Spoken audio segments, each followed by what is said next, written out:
talk about supply chain. Yeah, sounds good. So the pandemic caused a lot of disruption in supply chains for groceries, cars, all kinds of things. Yeah. So in the industries that we work in, what are the key issues that they faced with supply chain? Right. It's such a great question, an important question. Understanding the supply chain challenges and how you look at them, and supplier quality as well as supply chain, it takes on a completely different complexity now. And how, even in terms of how I think executive teams look at the importance of supply chain, they have to have a seat at the table. There's a wide variety of aspects, especially with critical components, that they have to look at differently. So in terms of, I'll tell you one example. We were participants in Device Talks West this past month. They did a great job, as they always do, but a lot of great information, innovators, and talks. So one of the ones that I sat through, there were multiple relevant to supply chain, but one of the ones I really enjoyed that I sat in on had Kulwant Sandhu, who's the VP of Supply Chain for Outset Medical, and then also Mike Matsey, I think that's how his last name's pronounced, but who's the Vice President of Operations for Shockwave.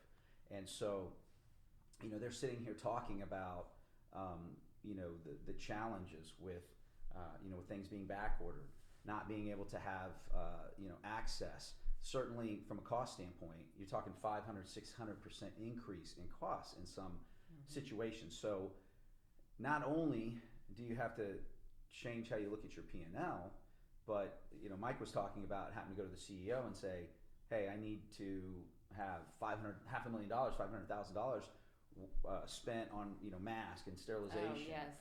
New shipping costs to ship these products out to your your sales teams or remote employees. So that's a completely different challenge. Oh, absolutely. From that standpoint, in terms of where your supply chain comes geographically is hugely important. And some of those decisions that have been made in the past, you can't change them overnight.